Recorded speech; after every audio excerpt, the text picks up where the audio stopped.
Welcome to Hanging at the Hangar Bar. I'm Scott. I'm Candice. I'm Lariah. And I'm Lacey. Grab a drink and come hang with us at the Hangar Bar.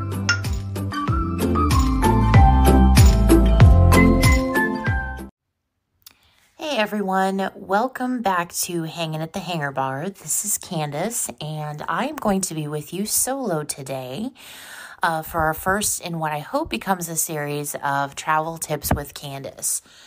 I am, just to give you a little background, I am a Disney fan for as long as I can remember. If you've listened to the podcast previously, I'm sure you've picked up on that. My real passion for Disney set in 1998 when I visited the park, Walt Disney World, for the first time. And actually, I have to do math, and math is hard. I was actually 23 years old the first time that I set my feet in a Disney park for the first time. But I will tell you, at that point, my fandom went from routine, go to every Disney movie ever fandom to like hardcore, passionate, get as many people here as possible type, if you know, type fandom. So I guess that's when my Disney adulthood really began. My first trip was with my brother and his family. His twin girls were like 18 months old, 19 months old, somewhere in there. And my nephew was 5 or 6 at the time. So that has been my experience at Walt Disney World with children. Scott and I, as you know, do not have children. And so it's a very, very different dynamic. I can't imagine going there with children as it is today, just because I don't have to think about that. So props to you for listeners that do that, because just the thought of it kind of makes me want to twitch. And that's nothing against children. I love children. I just don't have any. So I feel like I am a bit of a different Disney traveler in that aspect. I also feel that I am a different type of Disney traveler in the aspect of I don't necessarily go for the rides. I mean, of course, there are a few classics that are must-dos on my list. Those would be Spaceship Earth, Haunted Mansion, People Mover, Living with the Land, and not that it's really a classic, but I guess it sort of is. Expedition Everest is now on my must-do list. So, I left out Hollywood Studios. Well, there's a reason for that, and we can discuss that in another episode. But I guess my point of this is that I am more into it for the deep Disney details, like the tradition, honoring where the company has come from, knowing the backstories of the rides, knowing the backstories of the sections of the park, knowing the animators, knowing the Imagineers behind some of this wonderful stuff. And that's where I find my joy. The rides are wonderful. I love them, and they are feats of Imagineering and engineering and everything else. But I personally don't need them to be perfectly happy in a Disney park or at a Disney vacation. That brings us to the topic of today's episode, but I did want to do a couple pieces of housekeeping first. As I mentioned, I do hope this does become a series, and I will need your help, your kind help. I'm going to be doing simulations of what it's like to actually plan a Disney vacation, as far as choosing hotels, choosing special experiences you don't want to miss out on, like dessert parties or whatever, park tickets, park reservations, all that good stuff. And I would ask for your kind help, because my family is very different from your family, and I understand that. But if you want to get in touch with us on socials, we have Facebook, Instagram, and Reddit. And if you would just send me a quick little synopsis, basically, of what your travel party looks like how many people we're looking at, how many children, what their ages are if they're under 18, if you want a land, sea, or land and sea vacation, so we can loop the cruise line in on some of this, how many days you're looking to go, if you're looking for a land and sea or a land vacation, what level of Disney resort you're looking at. I prescribe to the belief that it is imperative to stay on property just for the sake of transportation and the convenience and staying in the middle of the magic, if nothing else. I understand that comes at a premium price. But if you want value, moderate, or deluxe, we can work into that. And like 5 or 6 of the things that you want to see, like your must-dos. So if that means rides, if that means shows, if that means restaurants you want to eat at, whatever the case may be, and you just want to shoot those over to us on social media, I will take some time we're actually going to price out live. So during episodes, I'm going to take that information and price out what your trip looks like. Now, keep in mind, this is not a sales pitch. I am not going to reach out to you and say, hey, here's the price on your trip. How about we book that right now? With that said, however, if you'd like help planning your trip, I am more than happy to do so. But again, this is not a sales pitch. I don't want to be that person. So anyway, our second piece of housekeeping is that we do also have our Hanging at the Hangar Bar book club, which is in full swing right now. The first book for the quarter 1 of 2023 is going to be The Women of Walt Disney Imagineering. You still have time to pick it up. Our discussion is not going to happen until March 27th. At that time, we're putting together plans for a web-based discussion, so we don't have to alienate anyone who doesn't have one of our social media platforms. I'm not going to go live there. We're just going to put it on a separate web service and have a discussion and that sort of thing about the book. So we hope that you will join us. It's a wonderful book. It's not a heavy read. There are some fantastic stories in it. And some very eye-opening moments as well, and I won't spoil those right now. We'll leave that for the discussion. But with that said, I think that's all the housekeeping I have. So as I alluded to a few moments ago, I'm one of those people that can go to Walt Disney World and not have to go on a ride. Well, except for my must-dos. But I kind of want to touch on that a little bit because I think a lot of people think about it like, well, I'd like to go, but I'm not a ride person, so there's nothing for me to do. And that could not be further from the truth. You will probably, as a non-ride person, have a much more relaxing time than the people in your travel party that are running from ride to ride to ride to ride and constantly with their nose in their phone looking at wait times and trying to get lightning lanes and that sort of thing. Which you all know how I feel about noses and phones. I know the My Disney Experience app is a wonderful thing, and I know it's very necessary at this point. But part of the magic of Disney is not electronic. It is being where you are, knowing where you're standing at that exact moment, and taking everything in. Disney is very much a 4D experience. So you've got sights, smells, sounds, and feels. Yes, feels. There are some areas of the parks and some experiences where you actually feel things. And if you let yourself get immersed in the ambiance and the atmosphere and that, you're going to get it emotionally too.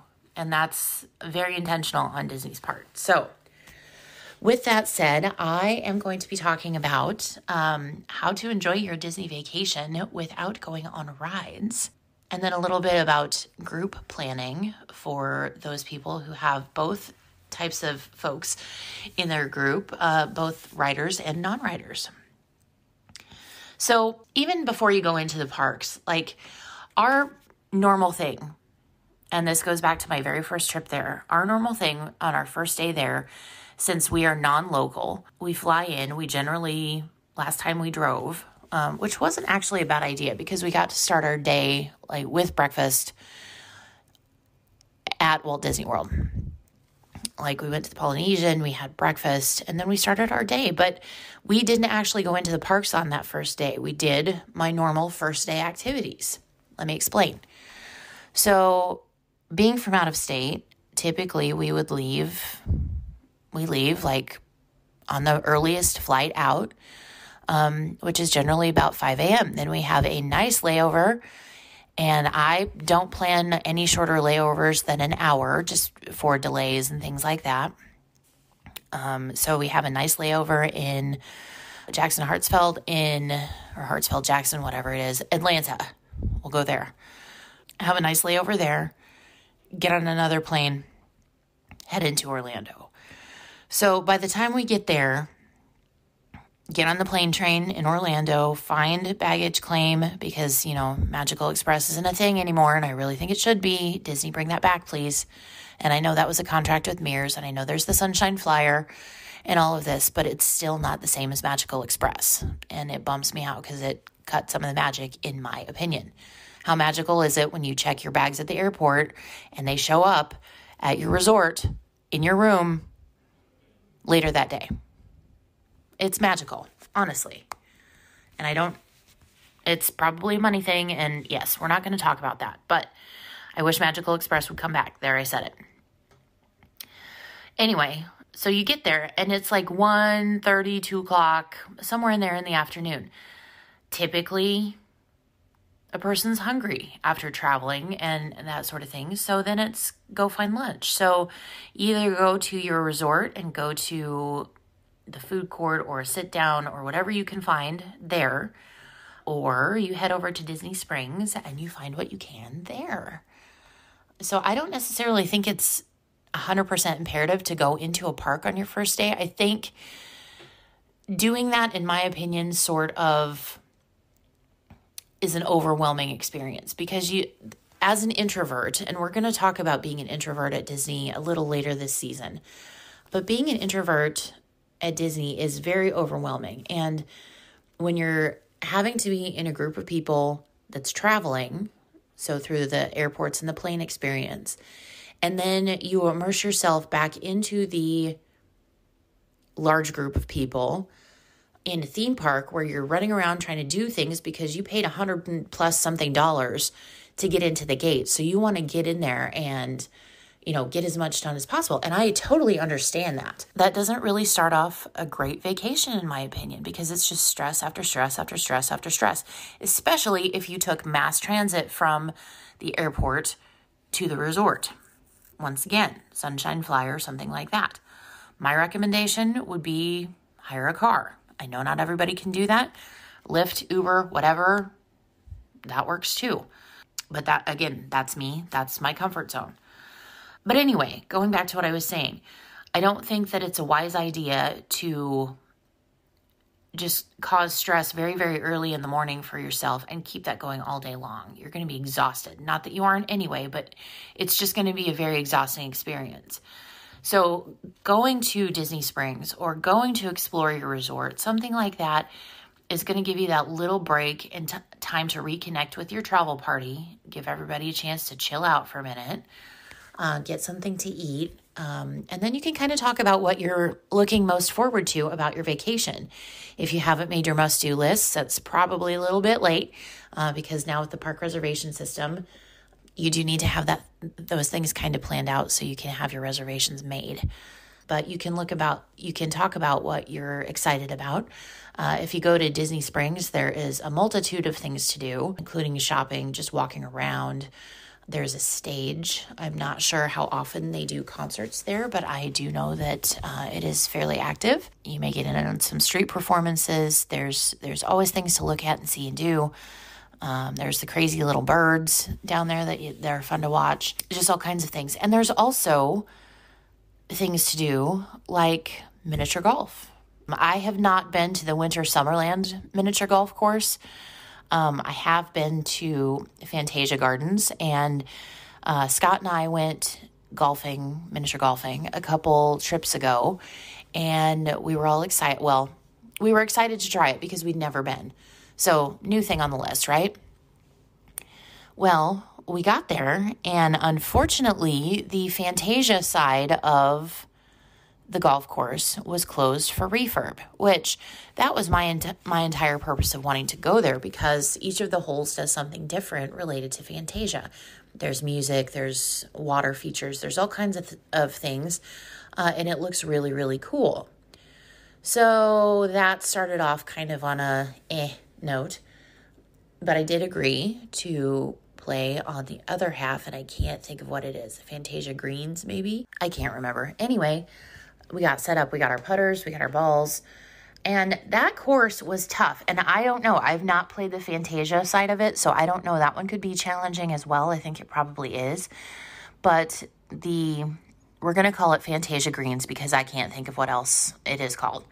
So my apologies for inaccuracy. That course was so challenging that after about 3 holes, and granted, I'm dealing with some disappointment here about the other side of the course that I really wanted to play. I can see it as we're walking through this first course. I'm spoiled. I will admit that. But I'm looking at the course that I would rather be on, and I'm getting frustrated because I'm not doing well on the course that we had to play on. So I just picked up my ball and followed Scott around the course the rest of the way. It was fun because I got to spend time with him, and we always have a good time together. So, there's that. But it was a fine experience. It was miniature golf. It was fun. It was something to do that wasn't sitting in our resort room staring at each other or, any other thing that we could have done.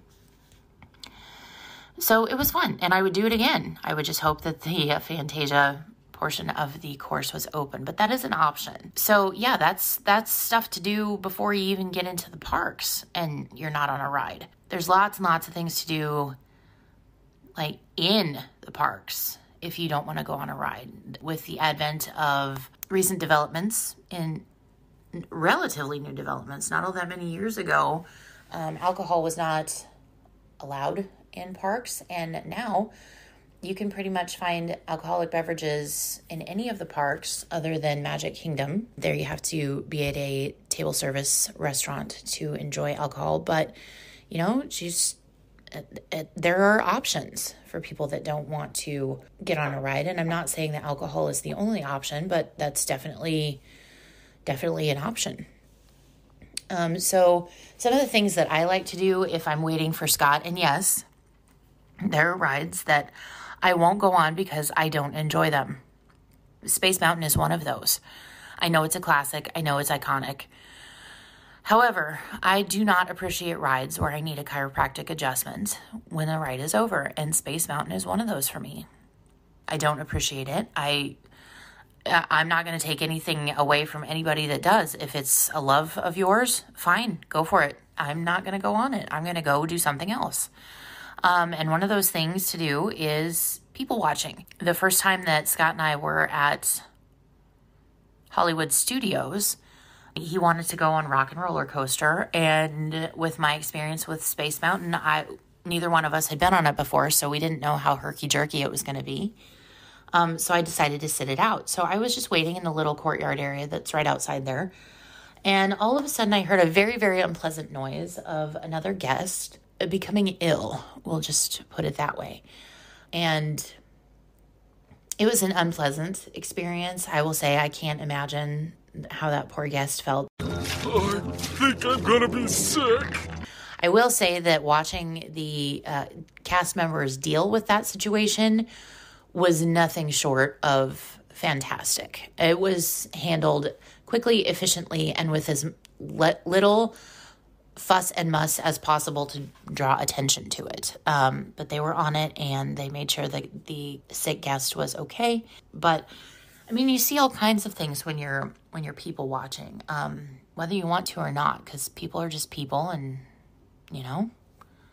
they do things. When Lacey and Scott and I were there, I think it was before Lacey's first cruise, they decided they wanted to go on Peter Pan in Magic Kingdom. And of course, OG ride.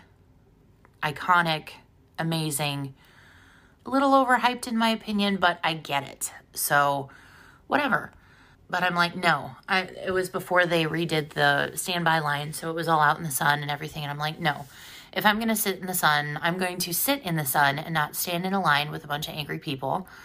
So I pulled up by Friar's Nook, and I actually got myself a frozen lemonade to enjoy, and it was delicious. And from that point on, that's been my thing to get from Friar's Nook because it's so good. But I found a spot to rest, and no, it wasn't in the shade, but it was a nice spot to sit, and I watched, and I sat, and I watched people, and I enjoyed my frozen lemonade. And then I got to see Lady Tremaine and the evil stepsisters from Cinderella that were headed to a meet and greet, and all three of them were traveling together, and it was a really neat experience. And I didn't say word one to them, but it was cool because those are characters that you don't see very often, and you don't think about, oh, hey, I got to go to a meet and greet for these ladies because, they're kind of like OG characters. So that was a really cool experience. So there's just a lot to look at. There's people watching. There is, details to notice. Every part of Disney Park is covered in details. That is what makes it so immersive. That's what makes it so special. That's what makes it so different. And yes, that is what makes it so magical. And the best details in life, and I truly believe this, the best details in life are the ones that you don't notice, but you do notice if they're not there. Now, who can argue with that? Rabbit! If you're more of a saunterer, like you just want to take a nice leisurely stroll, go grab a snack and stroll around for a bit. You know, everybody has cell phones now. So if you're waiting for somebody to get off of a ride, just say, hey, text me when you're done and we'll meet someplace. And that's okay. You're in a pretty confined area. The Disney parks, yes, are huge. Huge, huge, huge. Which is why we recommend no new shoes. Make sure you break in your shoes on your trip. I've had that experience as well where I did not properly break in shoes and had foot pain to the point of going and buying Mickey Mouse flip-flops from the hotel gift shop and wearing those around. And I actually didn't do too bad with those. I wouldn't recommend it because there's not a lot of support. But, in a pinch, it got me through. So there's that. But just go find your favorite snack and just go for a stroll and enjoy yourself. This is your vacation too. And you shouldn't feel penalized or you shouldn't feel like you're doing something wrong just because you don't want to go on a ride. It's perfectly okay. Yeah. Enjoy the ambient music. So being a musician myself, that's one of the big things that I notice. And one of the best parts of Disney for me is the ambient music in every different section of the park. And again, that's a little detail that not a lot of people pay attention to, but they would know if it wasn't there.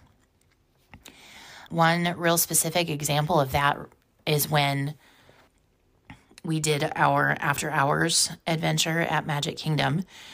And Scott and I were in New Fantasyland back by Gaston's Tavern. And we were the only two people back there. And the tavern wasn't open. The gift shop back there wasn't open. Everything was dark. The land lights were still on, of course, for safety. But the ambient music was going. And it was so beautiful to be back in that beautiful area of the park with no one else around and just being really, really quiet and just enjoying where we were at that exact moment. It was amazing. Another thing I like to do is look for details. So when I was there for Disney Institute, it was actually a solo trip for me. Scott did not go with me. And I took one evening and went into Magic Kingdom. And I didn't spend long there because it was during the holiday season. So the park was really, really busy. And I didn't really have anything that I wanted to wait in line for. And it was, training was long and we had long days and that kind of thing. So I was tired, but I did want to get to Magic Kingdom because I'd not seen the parks decorated for Christmas. And it was absolutely stunning and I would do it 100 times over. But as I was strolling, I noticed that the windows in the Emporium were all themed to Mickey's Christmas Carol.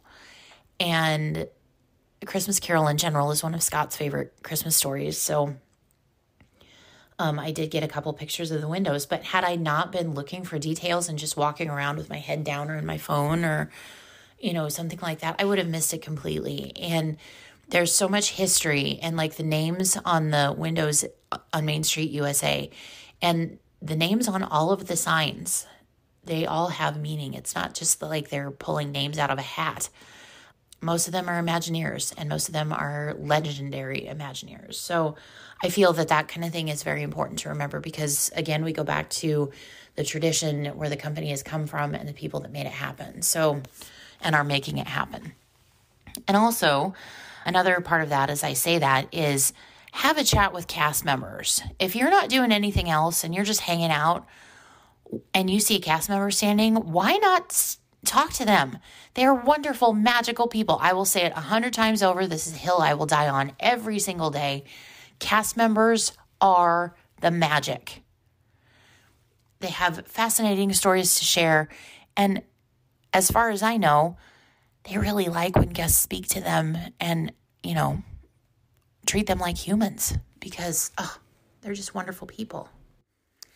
Another idea for not going on rides is go to the stage shows. There are plenty of live entertainment offerings in the way of stage shows and just pop-up performances.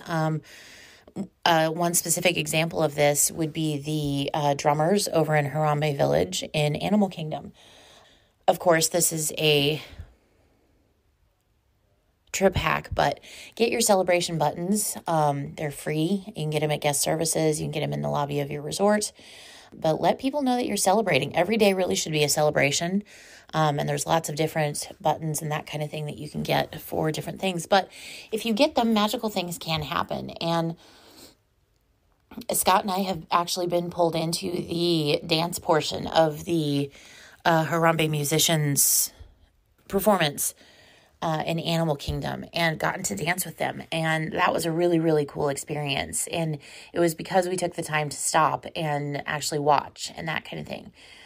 So that's amazing. And like, I know they don't have it anymore, and Scott is still super salty about this. I can't say that I blame him for it, but they did have great moments in American history featuring the Muppets over in Magic Kingdom in Liberty Square, and that was always a great little show.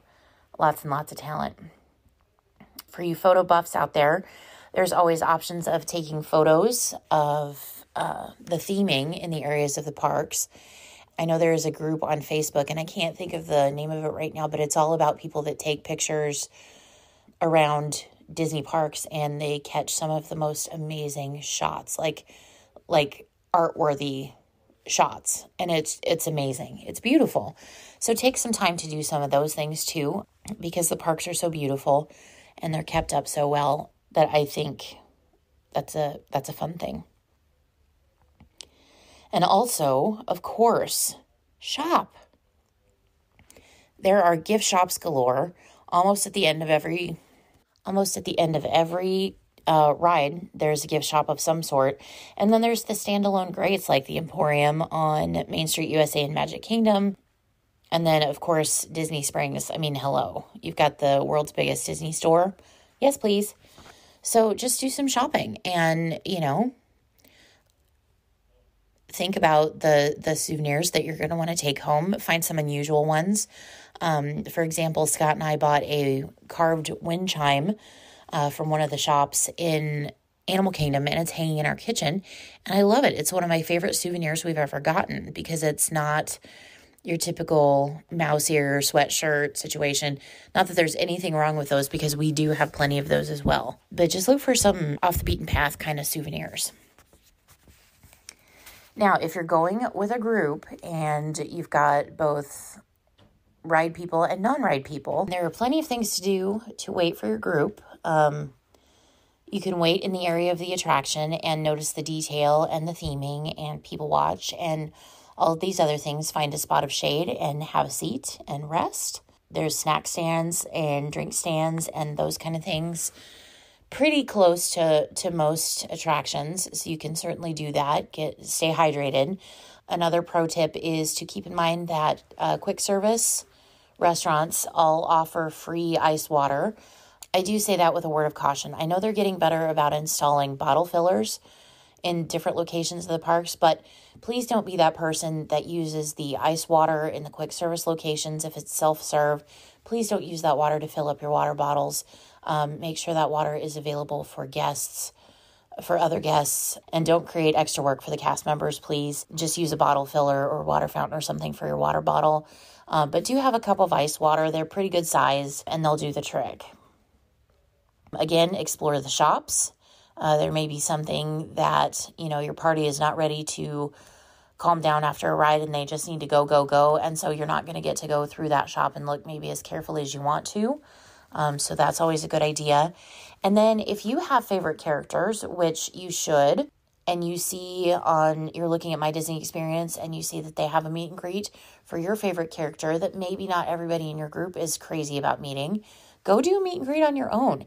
It is perfectly acceptable, and I think kind of sad when it doesn't happen, but it's perfectly acceptable for grown adults to turn into 4-year-olds, well-behaved 4-year-olds, that is, when you get into a Disney park. So if you have wanted to meet, let's just use an example from previous, Lady Tremaine and the Stepsisters, and you see on My Disney Experience that Lady Tremaine and the Stepsisters are going to be meeting and greeting close to where you are, by all means, take a minute for yourself, go get in that line, have a conversation and probably what's going to turn into a very magical moment.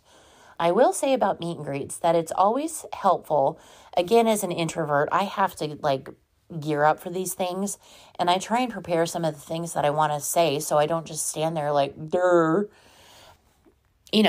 and not really have anything to say. But if you relate back to their story, so in the case of Lady Tremaine and the stepsisters, you could say, have you spoken to Cinderella recently? I understand that she's, greeting guests at the royal table, that sort of thing. If I've seen this happen before, if you try and bring in other elements from other stories and other characters, that puts the friend of that character in a very awkward position because in their story, they don't know anything about that. So if you were to ask Lady Tremaine and the stepsisters about Aladdin, for example, they're not going to know who that is, or they shouldn't know who that is because it's not part of their world. So just keep that in mind, and for lack of a better term, just play along. We've talked about Disney adult behavior before. It's another separate episode for me, and I've got a lot of opinions on it, and I know you all know that I have opinions.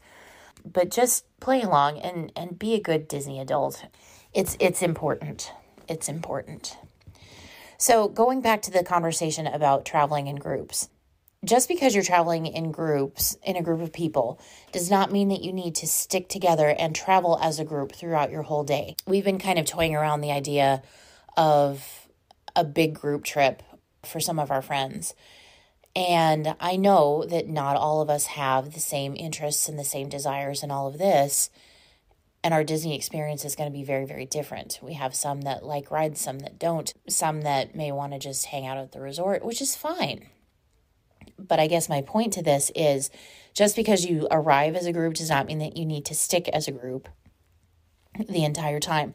Split off into your little groups. Like what I would recommend is sitting down with your group that you're traveling with, kind of deciding who is a ride or die kind of person and who is a saunter and relax kind of person, and who's in the middle.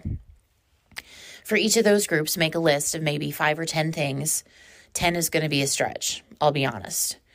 But 5 or 10 things that you absolutely have to do. Combine your lists to narrow down to 5 things maybe, because 5 is going to be about the max that you're going to absolutely get done of the most common requests that people have, and plan your day around those things. To be perfectly honest, anything else you get to do above and beyond that is just gravy.